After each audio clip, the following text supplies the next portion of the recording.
Hey everyone, welcome to Beyond. Be sure to hit like and subscribe so others can find the channel. Today we have an amazing guest, Rebecca Costa. Rebecca is an American sociobiologist and futurist. She is a preeminent global expert on the subject of fast adaptation and recipient of the prestigious Edward O. Wilson Biodiversity Technology Award. Her career spans 4 decades of working with founders, key executives, and venture capitalists in Silicon Valley. Costa's first book, The Watchman's Rattle, A Radical New Theory of Collapse, was an international bestseller. Her follow-on book titled On the Verge was introduced in 2017 to critical acclaim, shooting to the top of Amazon's #1 new business releases. Costa's work has been featured in the New York Times, Washington Post, USA Today, San Francisco Chronicle, The Guardian, and other leading publications. Rebecca, welcome. Thank you. Thank you for having me. Yeah, so excited. So, I had a chance as part of the research on this podcast to read about your background. And first, what struck me was you really have a unique cross-cultural perspective, having been raised in Tokyo, Japan, and Laos during the Vietnam conflict. So how would you say this upbringing and educational experience shaped your global perspective and worldview? Well, I think that when you're raised overseas and then you have the privilege of coming here to the United States, it really gives you a tremendous appreciation for the freedoms that you have.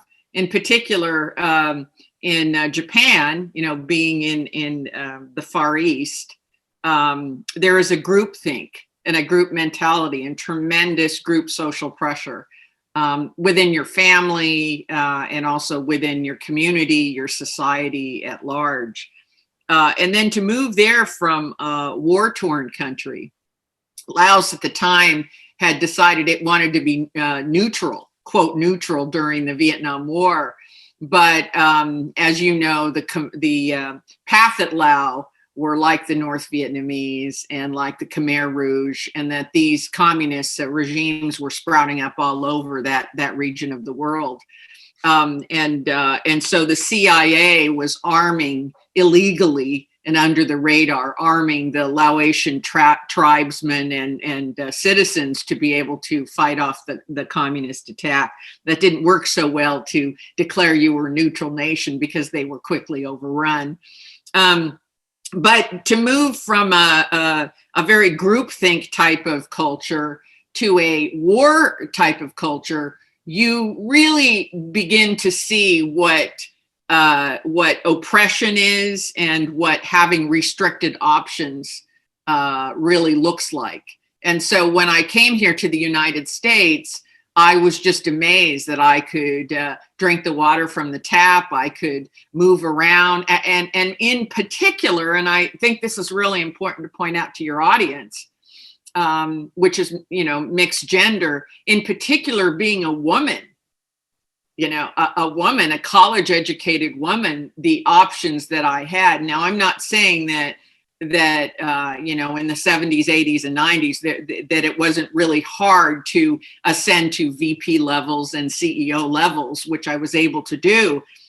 But I think I was able to do that because I had such a vast appreciation for the freedom I had in comparison to the obstacles that I faced.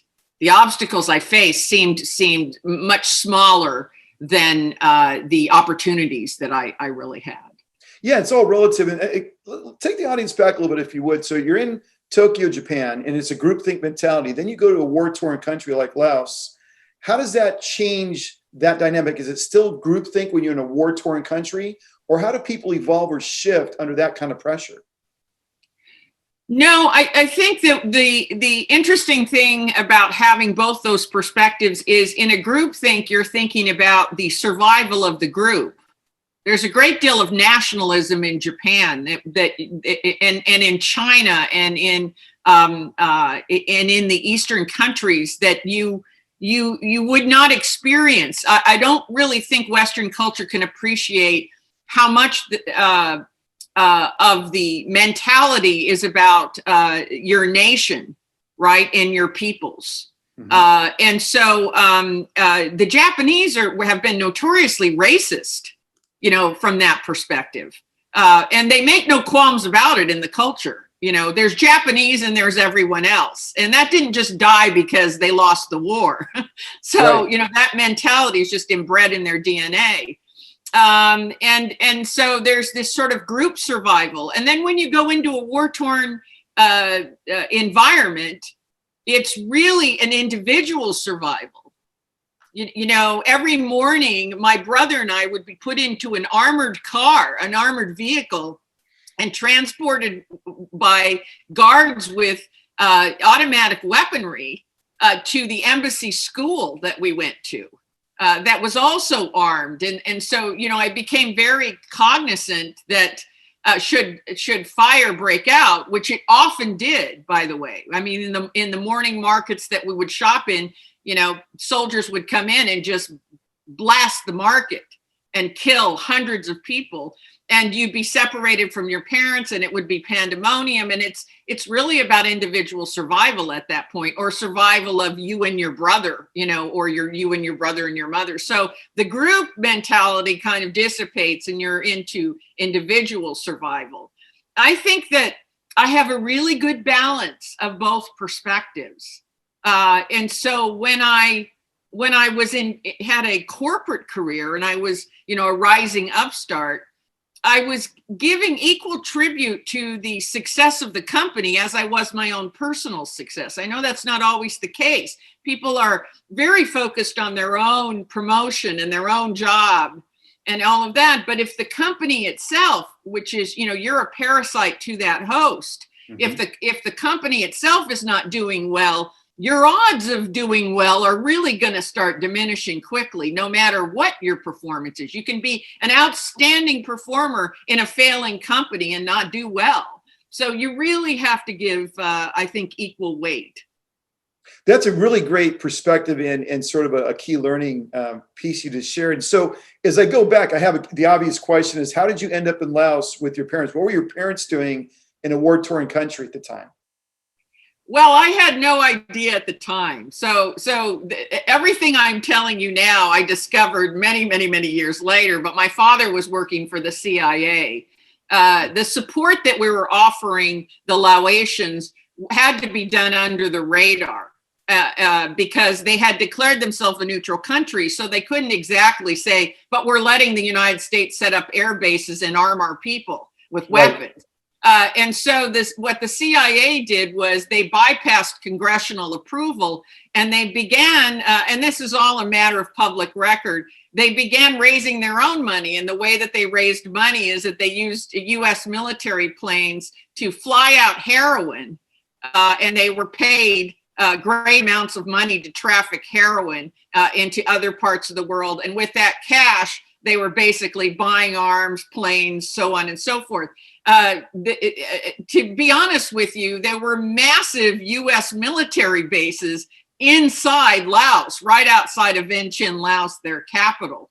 But this was unknown to the American public, even though we were living it.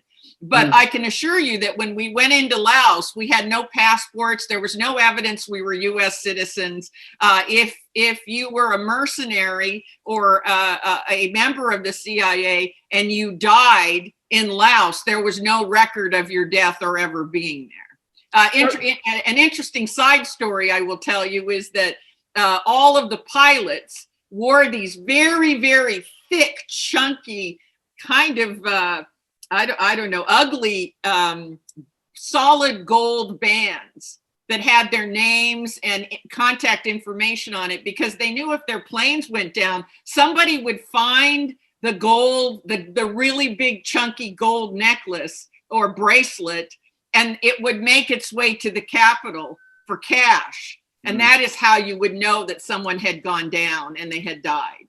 Interesting. Well, I mean, it's funny. I saw recently a documentary on exactly what you were talking about in Laos. They talked about the planes that were going in and the people that were making money on the drug trade and how it was being funneled through the CIA.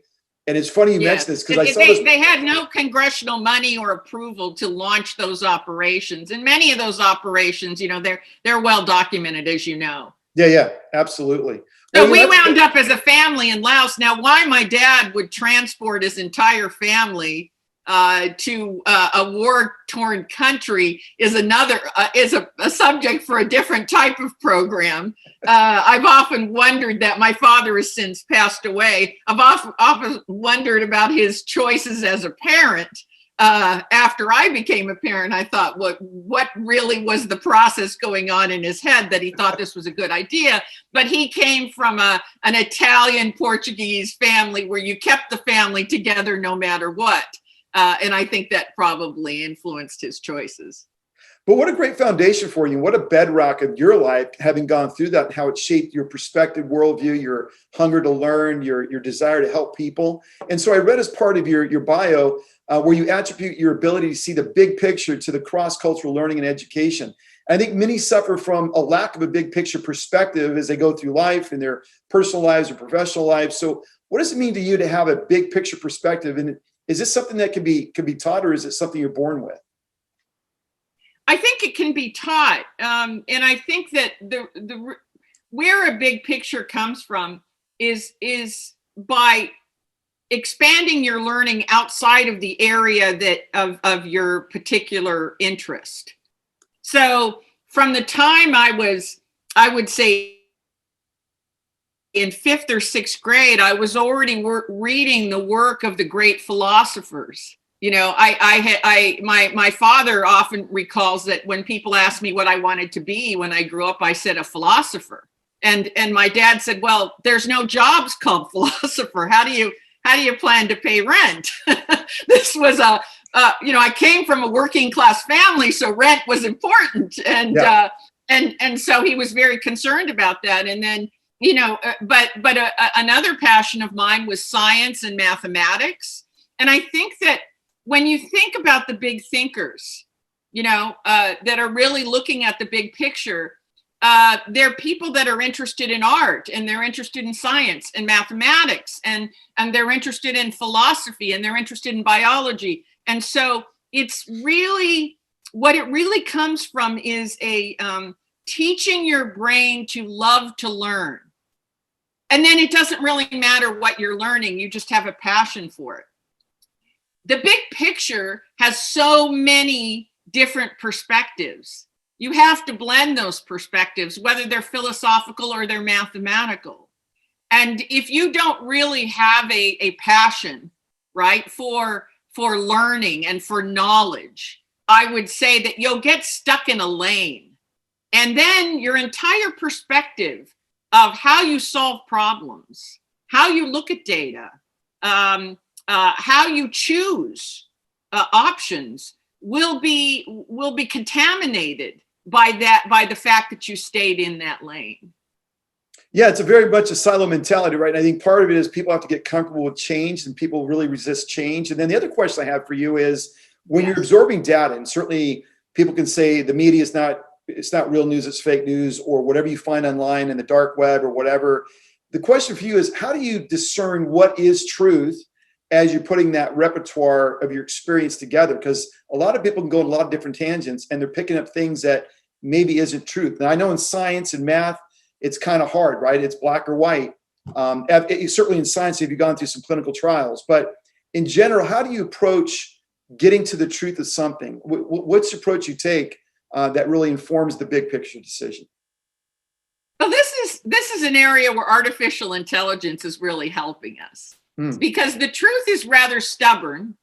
And by stubborn, I mean, it remains consistent, right? So a truth will reproduce itself over and over again in a number of environments under a number of conditions, and it remains consistent. So I just like your mom probably told you, if you tell the truth, you'll never forget it. But if you tell a lie, you're going to forget the details. Right. Particularly if the lie is long and it has a lot of specifics in it, you're going to get one of those specifics wrong. So this we know about data.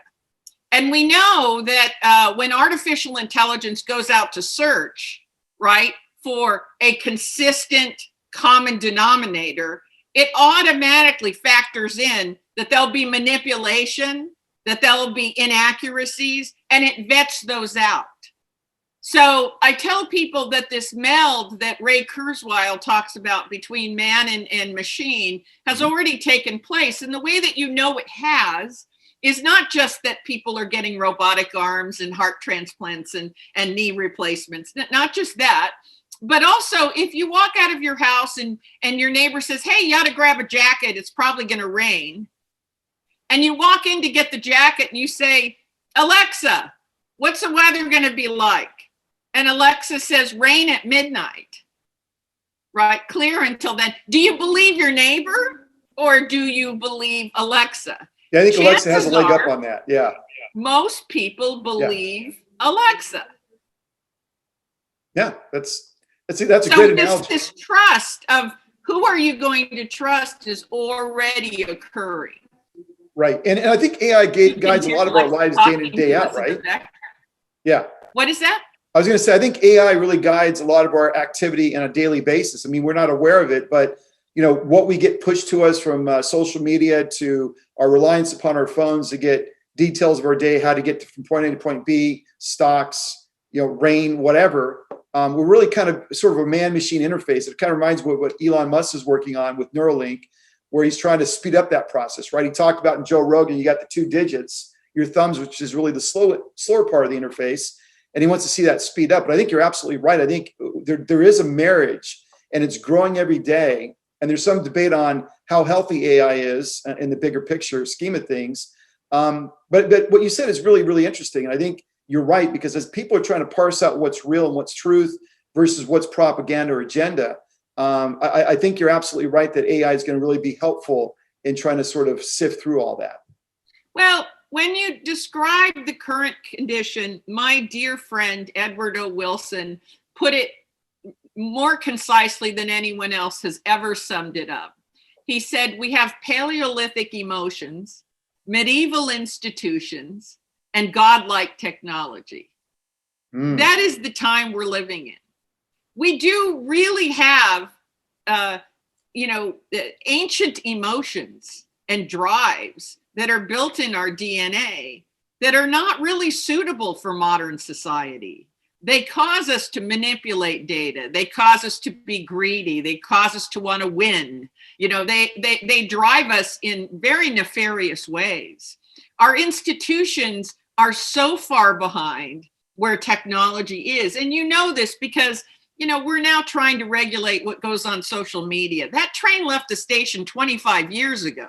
Mm-hmm. You're not going to put the toothpaste back in the tube, right? You can have all the Senate hearings you want, but that's just too late. What we ought to be thinking about is what comes after social media, what comes after Facebook and Twitter, because we know what's under development. What we've got to do is put guardrails around that now, right? Before it becomes popular. Yeah. And where our institutions have failed us is that they have no foresight. And so they're constantly trying to react to things they should have reacted to decades ago. And this is a real problem for government and for leaders. And then lastly, godlike technology. We do have godlike technology, so much so that we'll trust a machine more than another human being. And, I tell people I do trust data and machines and predictive analytics more than I do somebody telling me what they think is going to happen in the future. I mean, just last week, I picked up my cell phone and it said rain in 6 minutes. Can you even imagine 20 or 30 years ago being able to predict rain in 6 minutes? And why can we do that? Because we launched the GOES satellites about a year and a half ago that gave us 3 and 6 times the data. And 3 to 6 times the data translates into much more accuracy than 3 to 6 times. Right. With that data, our algorithmic power was increased manyfold, to the point where in my geographic space where I'm standing, you can tell me it's going to rain in 6 minutes. Now, how much do you think our government is on top of that? They're running further and further and further behind because they don't have futurists. They don't bring them into the White House to say, you can't do anything about social media, but this is the next wave coming. Let's get on top of that and put the guardrails in now. instead of after the fact. And that's something, as you know, in my second book, I talk about predaptation. You can't adapt quickly enough to change in modern society. It's happening too fast. Right. So the principles of fast adaptation, while helpful, and while many years I was teaching them, I'm now teaching predaptation, which is adapting to a likely event before the fact. And boy, did we get a lesson on that with the pandemic. Mm. No, that's all those are great points, very salient points. I don't think governments are set up for the future or technology, as are corporations that are just focused on short-term profits, right? So it's living in the now. They have some advanced development programs, but it's all about the now and profits, right? So to sort of bring the audience into your career, at one point you were founder and CEO of one of the largest technology marketing firms in California, where you established an incredible track record introducing disruptive bleeding edge technologies over 4 decades. In fact, your clients included HP, Apple, Oracle, 3M, to name a few. And what we're talking about here is, how do you introduce, well, first off, how do you identify disruptive technologies, and how do you introduce it? You think back to Apple and the iPhone with Steve Jobs. That's kind of a no-brainer case study. But I guess the question for the audience would probably ask is, where do you derive your insights into identifying and introducing disruptive technologies on such a consistent basis? What we have to remember is when a technological breakthrough happens, there is no market for it. So when you're a large company, right, you're going to go to your marketing team and say, we want to forecast. How are you going to price it? How many are you going to sell year 1, 2, 3, 4, 5? You want all of this information for something that has never been done before. If it's never been done before, that means there's no empirical data on which to base any forecast, right? Mm-hmm. Or any investment decision. So what happens is marketing tries to the best of their ability to go find something that's similar. And then they kludge a bunch of numbers together and they make a false map for how the product is going. When the iPhone was developed, there was no answer to how many of these are you going to sell year 1, 2, 3, 4, 5. What price should they be? It had never been done before. So you know that something is disruptive when you go to get marketing data and there really isn't any, and you're going to have to make some kind of fantasy of what the expectation is. Now, if you have institutional resistance, and I want to talk about that for a minute because it's really important, is that the larger and more successful a company becomes, the more Pavlovian it becomes. It wants to keep doing what it was that made them successful. And even when that doesn't work as well, they still want to do it. It's like Pavlov. They've been rewarded so many times that now they can't stop. And Kodak is a good example of that. Kodak actually invented the first digital camera. And when R&D brought that to the executives, and this is a matter of public record too, the executives said, get rid of that thing. Did you not notice we make all of our revenue on film and chemicals to develop film? We don't want that. And so they had so much institutional resistance, they could not get their arms around doing something different to make revenue and owning that market. So this is what happens to larger companies. It's very, very difficult to overcome institutional resistance. And many times, as you found out with Boeing and other companies in the aerospace industry, you created skunk works. And these were little teams that operated at an arm's length from the mothership. They didn't have any direct reporting to the mothership. The mothership couldn't stop them. And they went off, and their charter was to develop these products. And this is what Apple was really good at. Apple would jettison these skunk works and say, just keep going. But in order for that to happen, you have to have somebody extremely powerful protect them, act as a shield and a bodyguard, and take all the hits so that they can move forward. And once they develop that product, we must understand that if they really have something that's disruptive, there is no basis, no fact on which you can make any decision regarding its introduction. It's an open highway. And the second thing to remember if you have a disruptive technology is that the burden of educating the public on why they need it is very costly and very large. If I've never heard of it and I've lived this long without it, my first instinct is I don't need it. Now you've got to convince me I need this to make my life better, easier, be able to complete tasks faster, be more connected to people, whatever. But that educational process is very expensive and it takes a very long time. And I find that when people have a disruptive technology, they completely underestimate that part of it. 100%, right? All those are really salient points. When you think about identification of disruptive technology, what has been your experience that these companies go through to actually identify something that people don't even realize they need, but they believe will be very successful? Well, they go through a lot of processes. You know, unfortunately, if the larger the company, the more likely the disruptive technology is not going to get out the door. Right.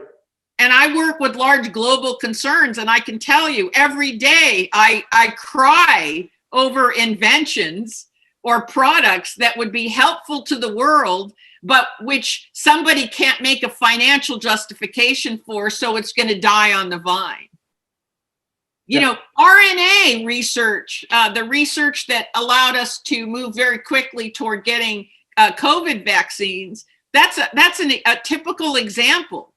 We would never have made the progress we made in RNA research and practical use if COVID hadn't come along. It would have been another 10, 20, 30 years out, right? Because people didn't have confidence in it. They did not have confidence in it, even though all the data was there that it would work and expedite the development of vaccines. Now that we've broke through, wait and see. It is likely that the synthetic messenger capability might lead to something as spectacular as a cancer vaccine. That's how critical this was. But That's companies could not invest the money to get it to where it is today. Right.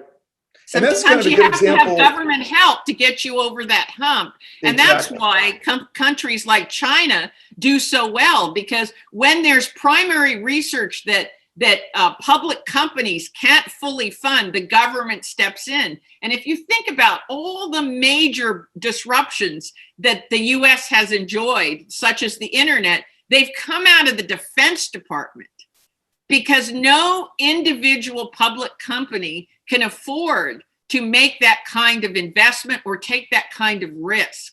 And so that's another way in which our government is really way behind governments like China, is not coming to terms with the fact that sometimes you've got to step in and provide that R&D funding. Yeah, I would say COVID kind of forced that. That's what I was going to say, that the government really stepped in because it had to, and it's really going to help the RNA. It's interesting what you just linked it to, the cancer piece, a delivery vehicle for other vaccines that could be very helpful. And I've never heard that before. I think that's really important. Also, I think it's really important for the government to get more involved. I have a company where we are getting NHS funding. It's been a long process, but I think that's another great way to fund medical devices, research, development, for very meaningful technologies. And you're absolutely right. There's a lot of technologies that just get shot in the head from a corporate perspective because you can't justify it financially. It's not in the short-term interest of the shareholders. And a lot of these guys, a lot of the companies I work with tend to be very risk averse as to where they place their bets. And by the way, there's a really easy way to solve this. And the easy way to solve it is that before these things die on the vine, provisional patents are filed. And if there was someone in the government that was looking at the provisional patents that were being abandoned, or patents that were being abandoned because private companies or public companies could not afford to invest to take it far enough, that's the opportunity for the government to say, this has value beyond the profits that a public company can make, and we need to pull this aside as a potential investment and be proactive. Yes, in that regard. That's a great idea. In fact, I've got several provisionals underway right now that are being funded, but you're absolutely right. And I would say when companies actually buy and acquire other companies, they'll get a whole patent portfolio. some of which relate to the product they bought, and then a lot of patents that relate to other products that were envisioned by the company.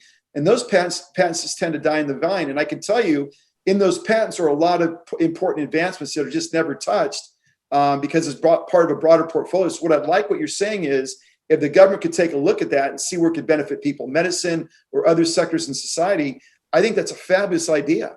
Why not? They have the data. They know what the provisional patent is, and they know that the likelihood that it's being abandoned is financial. Right. So this is a very simple fix of how the government can interact with public and private companies on disruptive technologies that have a greater good. Yeah, absolutely. So as we kind of go on your journey, I found this really interesting. At the zenith of your career as CEO, you decided to retire and you put on your author hat, and you've really hit a couple of books out of the park. And you wrote the international bestseller, The Watchman's Rattle, a radical new theory of collapse. What exactly is this book about? Well, I as you know, I had a company, a technology company. I sold it.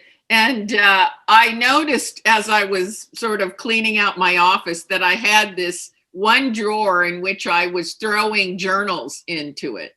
As I was discovering new products, new technologies, as I was making observations. I was trained as a sociobiologist, which is similar to an evolutionary biologist. I was noticing the pace of change really starting to exponentiate in Silicon Valley. And I wondered, how long can this go on? How long can we keep speeding up when we've got this kind of old biological spacesuit we're all walking around in?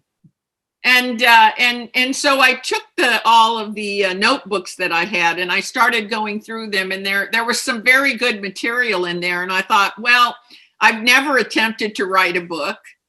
So I think I'll give it a try. When I was done with the book, I took it to Edward Wilson, and he said, "What took you so long?" So, I think he has, hundreds of books out. The Watchman's Rattle is really about the behaviors that the society shows prior to the triggering event that causes it to collapse. I think historians have covered whatever the triggering event was for the collapse of the Romans, the Mayans, the Khmer, all of these ancient civilizations. But I was interested in, was there any particular way that people on Main Street were behaving that made them vulnerable to the fuse being lit? Mm-hmm. And what I discovered was that there were three common denominators. One, the society became extremely complex to navigate. The data and information that the average person needed to understand in order to manage their money or understand laws, where their water and food was coming from, started to get layers and layers and layers and way too complicated. And they hit this kind of a cognitive threshold in which decisions were less and less and less logical. And so that second phase is that the society at large became confused about what was an empirical fact and what was an unproven belief. They couldn't tell the difference. And then the third stage is that the leaders began to make public policy based on unproven beliefs, because they too could not tell the difference, given the level of complexity. And if you think about it, today in government, you have people making decisions about nuclear power and nuclear medicine that have never taken a science course. Right. You have lawyers making those decisions, and you have people deciding on Medicare and medicine that, are not doctors. And so there's a lot of unproven belief in the policies that we're making. And then, of course, some event like a pandemic or war or something tends to trigger immediate collapse. And by collapse, I don't mean everyone dies. I just mean that the social systems suddenly correct and revert to what we're used to. And what I tell people is what we're used to is I can meet you in the street. You have eggs, I have carrots. We bicker for 2 or 3 minutes until we both think we got the better deal. And then I leave with carrots and eggs, and you leave with carrots and eggs. We understand that. Our brains cognitively were designed to master that. Mm-hmm. What we don't understand is credit default swaps. I've had people, I'm a smart woman. I've had people explain those to me over and over again. I still don't understand them. And apparently people on Wall Street didn't understand them either.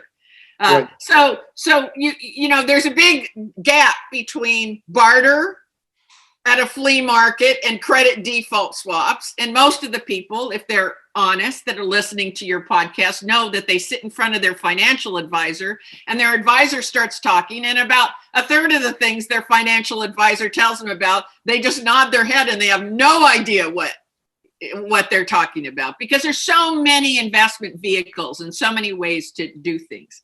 Right. So I wrote that book, and that's what got me labeled a futurist, because people said, oh my gosh, that book was written many, many years ago. You knew what was coming with Donald Trump becoming president and all the misinformation and so on and so forth. I am not political. I will say there is misinformation and misunderstanding in both political parties, and that it is very, very hard, as you pointed out earlier on in this conversation, to be able to distinguish between a fact and fiction. Mm-hmm. And the best chance we have is using artificial intelligence to rule out the fiction. The fiction will always be in the minority. So we have that going for us. Yeah, that's good news. That's good news. So, it's fascinating because part of it can be argued as propaganda by design. I think you're absolutely right. This is such a complex world we're living in. You look at the financial models, I've seen arguments where you got the international banking system that uses interest rates to enslave people versus going to the gold standard that's more solid. So there's all these ideas floating around. And I think what really resonates with what you said is it's going at such a insanely fast rate, exponential rate, knowledge, understanding, learning. I think it strips people's gears to sort of digest all of it. And so I think they sort of go into their silo of what they know and they're comfortable with. Because I think beyond that, it's like, how does your mind really get around? Like you said, we're sort of these sort of apes walking around in these spacesuits, if you will, right? And our brain just hasn't evolved to the level of the information coming out. Our brain was never designed to handle the data and try to make a rational decision that it's being tasked with today. It just, our brain hasn't changed for a couple million years. Yeah. And it's not going to suddenly develop new capabilities overnight. Evolution doesn't work that way. And so we're going to become more and more reliant on machines to do that vetting for us. And, are people going to misuse that? Yeah. Every time there's progress, somebody abuses it. Yeah. I mean, the internet's a great thing, but if we didn't have the internet, we wouldn't have identity theft or cyber warfare. We wouldn't be worried about our kids playing video games all day long. I mean, there's a dark side to all progress. Yeah. This is what our government leaders and business leaders need to be on top of. When you take progress, when you take new technology, when you adopt disruption, you must be thinking about the downside. Right. As I was thinking about what you were saying, it's almost like we got the lizard monkey brain and it's like a filter of the cerebral cortex, right? And then I think about what Elon Musk is doing with Neuralink, trying to increase the rate at which information could travel. You bring up some really great points that's the whole purpose of AI and technology, is to help us keep up with what's really happening in terms of technology and information transfer. And you're absolutely right, from a biological evolutional standpoint, our brains aren't anywhere near where they need to be, right? And I'm not even sure if you put a Neuralink in the brain, how much that really speeds it up, if at all. Well, imagine what a Neuralink would have to do to be able to take all of the weather data that's being generated and be able to tell me it's going to rain where I'm standing 6 minutes from now. Right. Imagine how powerful that Neuralink would have to be. Yeah, it's hard to get your brain around because, it's funny, all these satellites get launched looking at different things in outer space as it relates to the Earth, all this information, and you're absolutely right. Well, it'll be interesting to see where Elon takes it. I guess if I was going to bet on anybody, I'd bet on Elon just because of his track record. But as we kind of go through your arc, you become a very popular international speaker, responding more rapidly, effectively to the fast pace of change that we see around us. And I want to kind of go dig a little deeper into your evolutionary biologist background and how that's really affected your ability to look at the rate of change. It's an interesting combination of, disciplines as you think about business and life in general.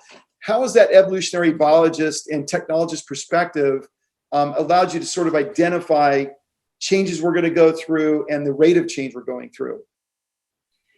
Well, every society advances to a point after which human cognition can no longer sustain it. It can no longer sustain the degree of complexity that society has generated. That makes it vulnerable to some disaster causing them to collapse.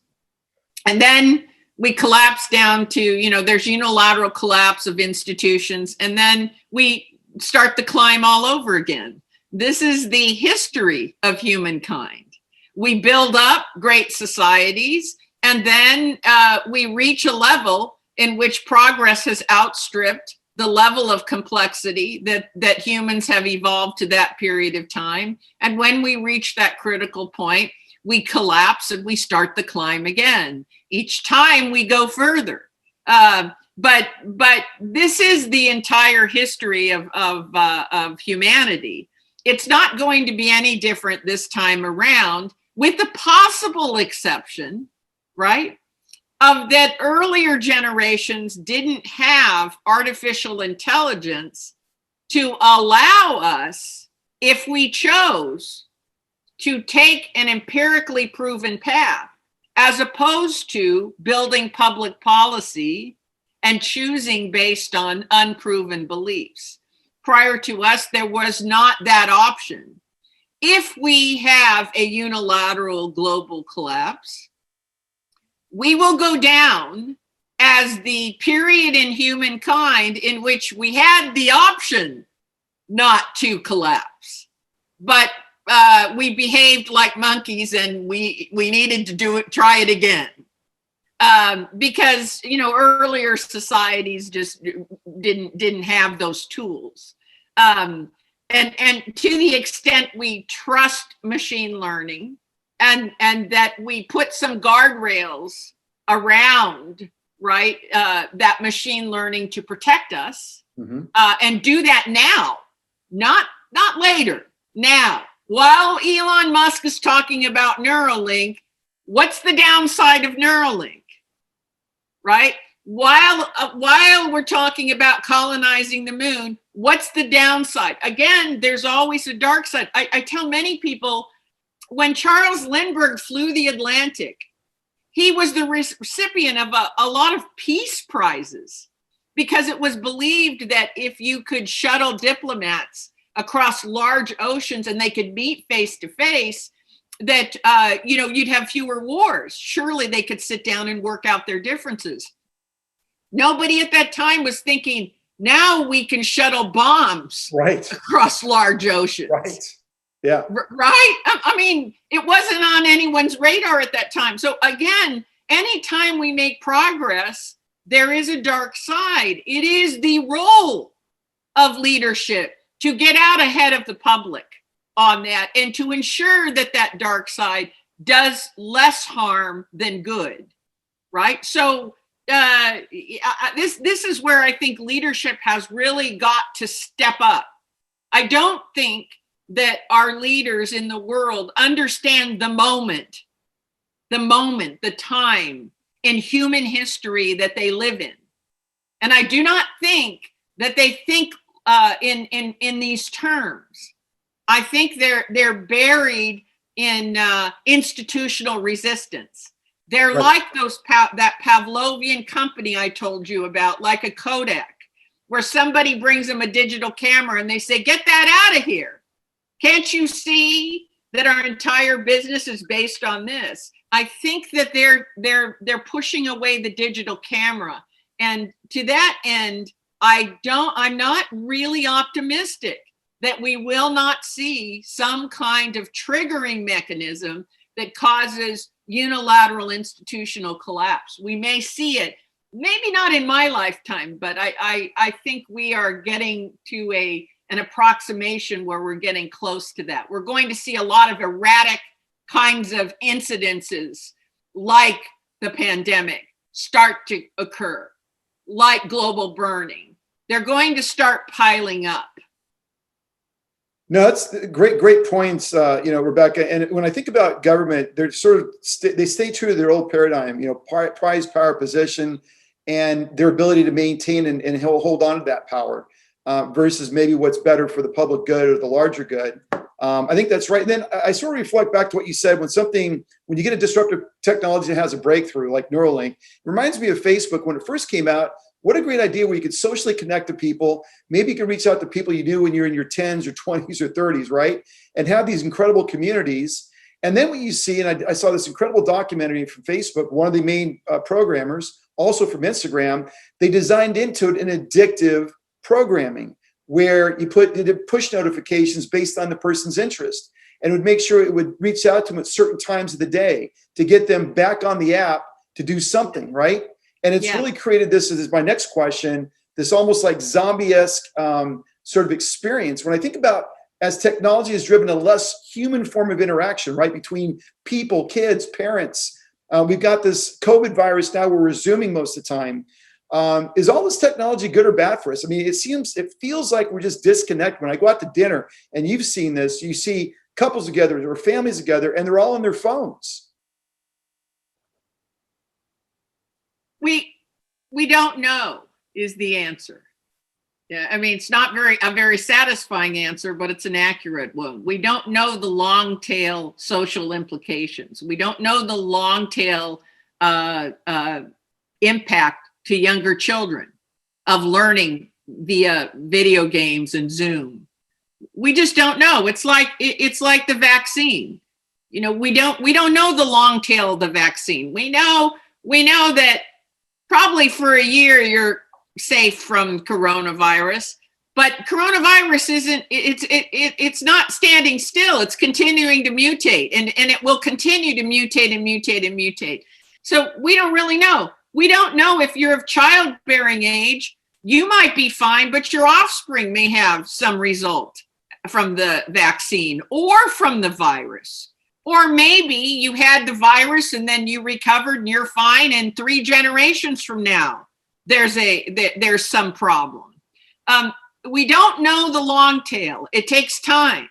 It takes a lot of time, which is why I often kind of kid about this. I said, this is why we study fruit flies in mice.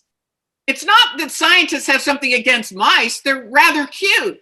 They reproduce fast.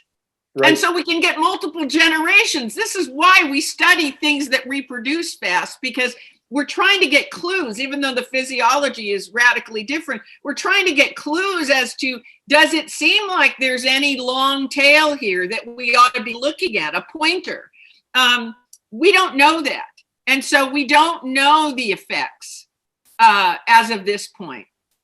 As a sociobiologist, I will say it is highly unlikely we have lost suddenly, just because of the pandemic, our need to be with other human beings.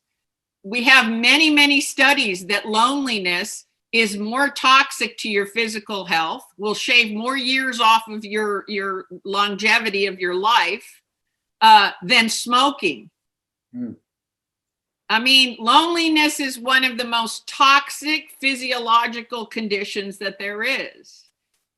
We don't know that we're not going to see increased suicides, not only because of the isolation, but what happens when you combine isolation with unemployment and poverty? Yeah, I think addictions start to pop up, right?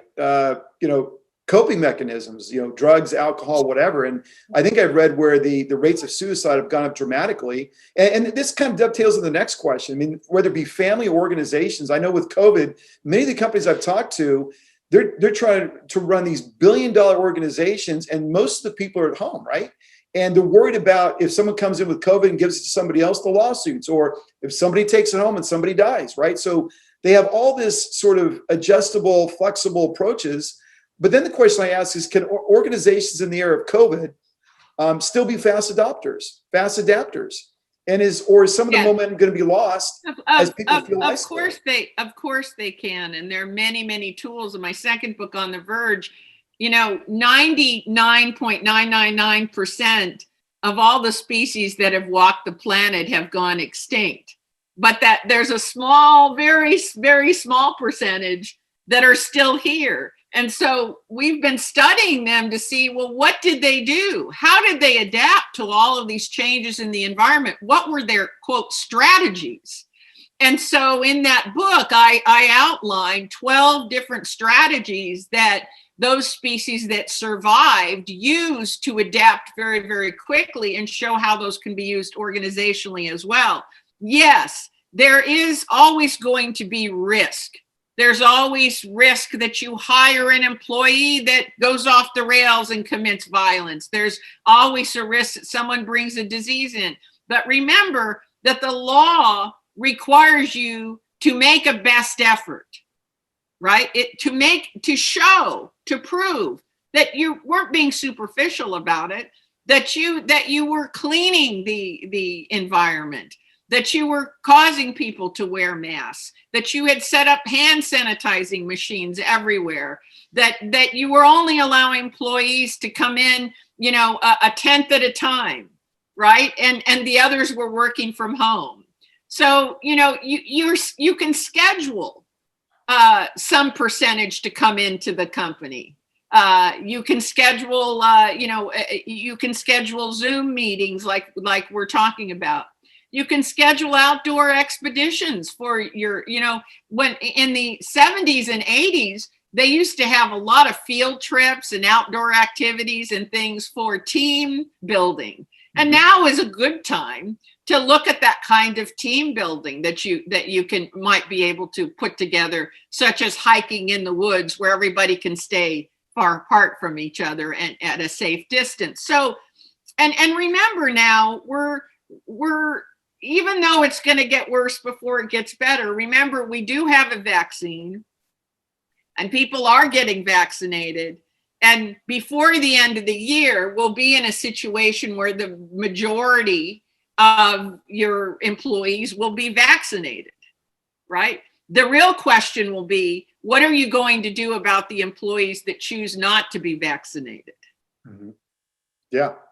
Right. So let's look further down the road than the immediacy of how am I going to handle it now? Because if you stay in how am I going to handle it now, you're missing the opportunity to figure out what's coming.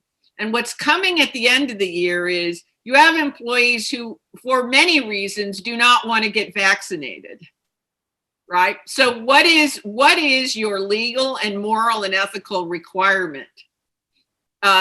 What if they have a job that they need to be on site for and won't get vaccinated? Are you preparing waivers where they say, yes, and if I get COVID, I'm not going to sue? And are those legal? You can't give your right to vote in an election away. Can I give my safety of my health? Can I give that over to my employer? I don't know. These are good questions. But we ought to be dealing with what the end of the year looks like, not this moment, because this moment is changing. So if you try to deal with this moment, tomorrow you're behind, and the day after you're behind. Yeah, at one point in my life, I flew aircraft in the Air Force, and one of the key axioms was the most important thing in flying is the next 5 most important things, or the next 10, because in a jet it goes so fast. So what you're talking about is be able to see the future and be thoughtful and have actual data to base your decisions on versus, a swag. So let me go back a little bit. You mentioned the idea that organizations are resistant to change, that they're sort of Pavlovian in nature, and they're really designed to repeat past success. So what can organizations do to break out of that paradigm, that thought process and that culture? Well, one of the things that they can do is I work for a number of large global corporations, and they bring in a futurist. They actually hire a technology and science futurist to meet with their executives, meet with their key personnel, work with R&D and say, all right, I understand what you're working on now, but what is our plan, right? And how do we begin moving toward these transitions that we know are likely to come? And we know they're likely to come because venture capital money is being invested in them, or there are provisional patents that have been filed. Maybe it's in Israel, maybe it's in China.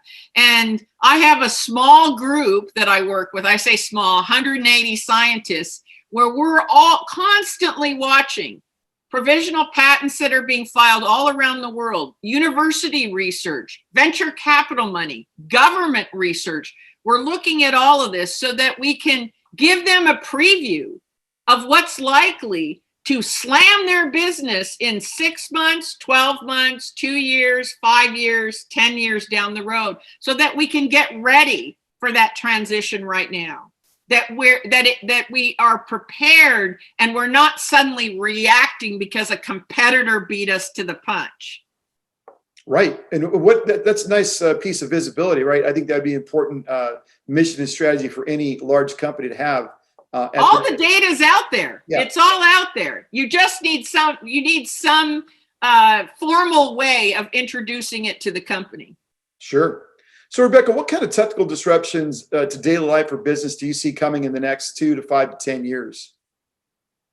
Well, we talked about it. They're the main ones that are in everybody's radar. I think we're going to see much more drone activity. I think on my website we just put up a drone that can plant 100,000 trees in one day. Right. So wow. Because we lose an acre of forest every second. And so there's just no way that manually we're going to fund people putting trees in, and most of the trees don't survive. So this is these are drones that can put in 100,000 trees in one day, and we'll be seeing reforestation being handled by that. We'll be seeing drone delivery really of everything, and we'll see a huge increase in social robots. You were talking about, the need for community and so on and so forth. These social robots like Sophia have synthetic skin, 52 muscles in the face so that they can empathize and relate. And the good thing about them is they never forget anything you told them. So when you run into them, they say, oh yeah, isn't your boy's birthday coming up here in 2 weeks? And maybe you said that 5 years ago. Yeah. So that they have a way of relating that's even more better than another human being who might not remember everything that you say. We're going to definitely be seeing changes in the healthcare industry in terms of nanobots, robots that are smaller than a human cell, that are programmed to eliminate cancer, the plaques that you get before you get Alzheimer's, things like that. There's really no reason to cut a body open and remove organs to save somebody. What we need is robots that are so miniature that they're smaller than a piece of dirt that you eat with your salad, and they turn themselves off and you just eliminate them. Those will be coming. We'll also be seeing robots that are huge, the size of buildings. We already see them in Italy right now, where these huge robots that are controlled by a device about the size of your cell phone are being used to stabilize hills, and they're the size of a small building. So we're going to see the scaling of robots into miniaturization and also into something that's very large. We're also going to see a more widespread use of facial recognition software for a lot of good reasons. And one of them will be for remote learning education. Because by studying your students' faces, you can know immediately if they understood the content the teacher was teaching or not. You don't have to wait 2 or 3 weeks from now and test them. Through facial recognition, we know whether something was understood or not understood. And I think that we'll see more and more use of that in education. Those would be just a couple of things. Believe me, there's thousands. No, it's funny, that's facial recognition. I saw another documentary about China and their use of facial recognition and social credits. And they said someone could come in and they're trying to get credit for a car, and they can detect their emotions through facial recognition. They can detect about 20 to 25 different variables to determine if they're giving that person a loan or not. It's fascinating. And it's like you said, there's a dark side and a positive side of technology. And you wonder in the future, they use this facial recognition to say, are you suicidal? Are you a murderer? Or are you whatever? And based on Well, that in job emotion, interviews, it's very helpful. In China, Sure. they use it for job interviews, and you can see when someone's deflecting, when someone's exaggerating what's on their resume, when they're not telling the truth. And that tells you what follow-on questions you might want to ask. Hey, that'd be good for a dating app or a dating site, it sounds like. It would be fantastic. A dating site should immediately get facial recognition. You could weed out the liars overnight. Yeah. So going back to the vaccine again and COVID, is it vaccines or therapeutics? I mean, if there's an option with therapeutics and you get it, like when I get the common cold, I take a Z-Pack, right? I feel better. How should people think about, including companies, whether to vaccinate or be comfortable with a therapeutic if somebody gets it? Well, we have a history of being much better at therapeutics. We tried to put together an AIDS vaccine 36 years and we couldn't do it. That's why RNA technology is so fabulous, because for 36 years we were using old technology and we can't, but what we were good at was the therapeutic side of it, where we could say, okay, we can't prevent you from getting AIDS, but we can keep you from dying from it.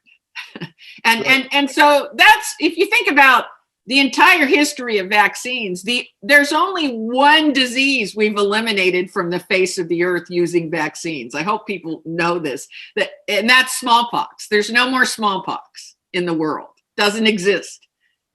That's our only track record. We haven't eliminated any other disease using vaccines. So therapeutics are what's really important, because if we're not going to be able to, if we have a bad track record of completely eliminating a disease, then let's focus on what we're good at. And what we're good at is keeping you from dying of it. So once we can tell you with 100% certainty, yes, if you get it, you're going to go to CVS, they're going to give you some medicine, stay home, take the medicine, you won't die. Once we can say that with pretty good certainty that that's the condition, then I think COVID goes away as a concern for anyone.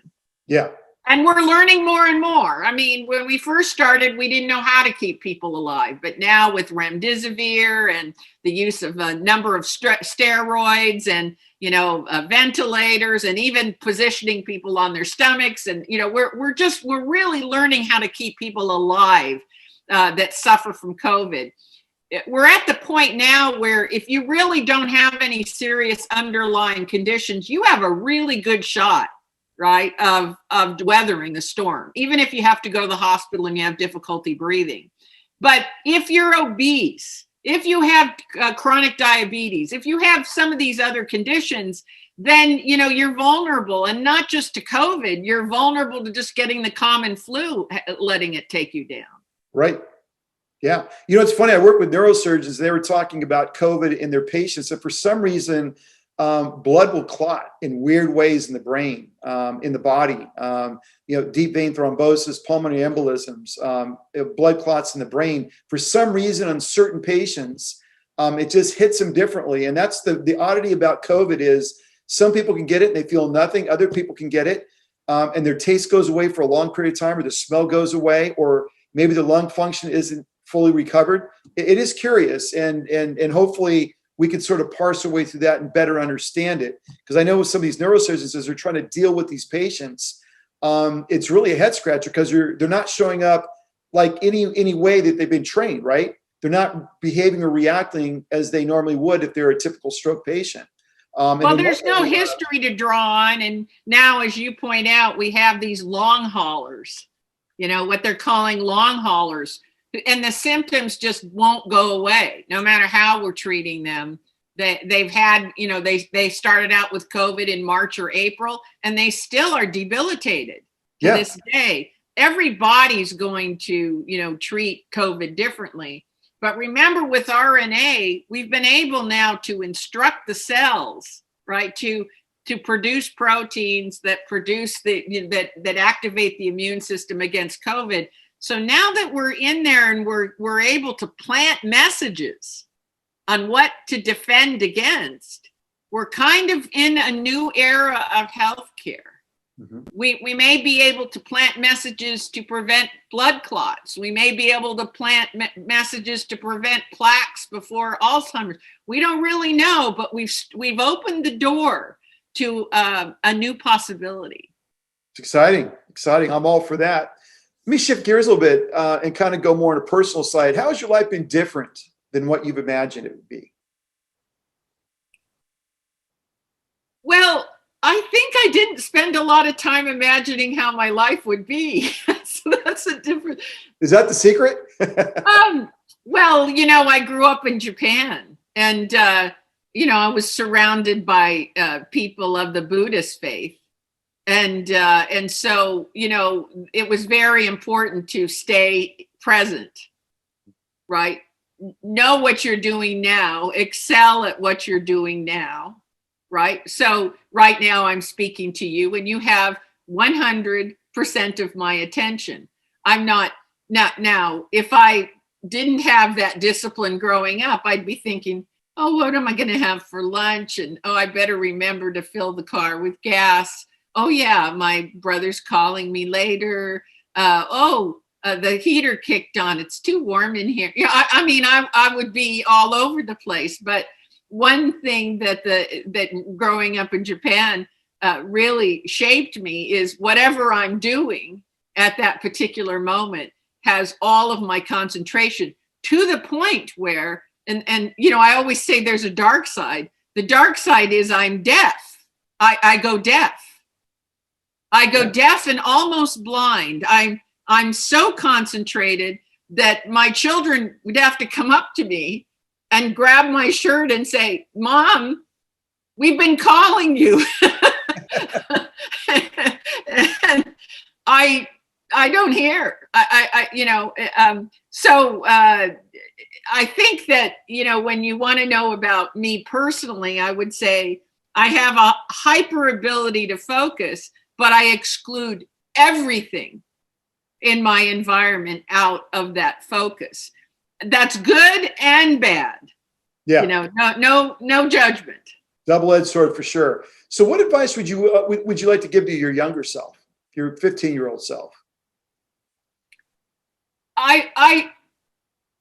That's a really wonderful question, and thank you for asking it. And here is what I would tell my younger self. I would tell my younger self, be confident and be brave.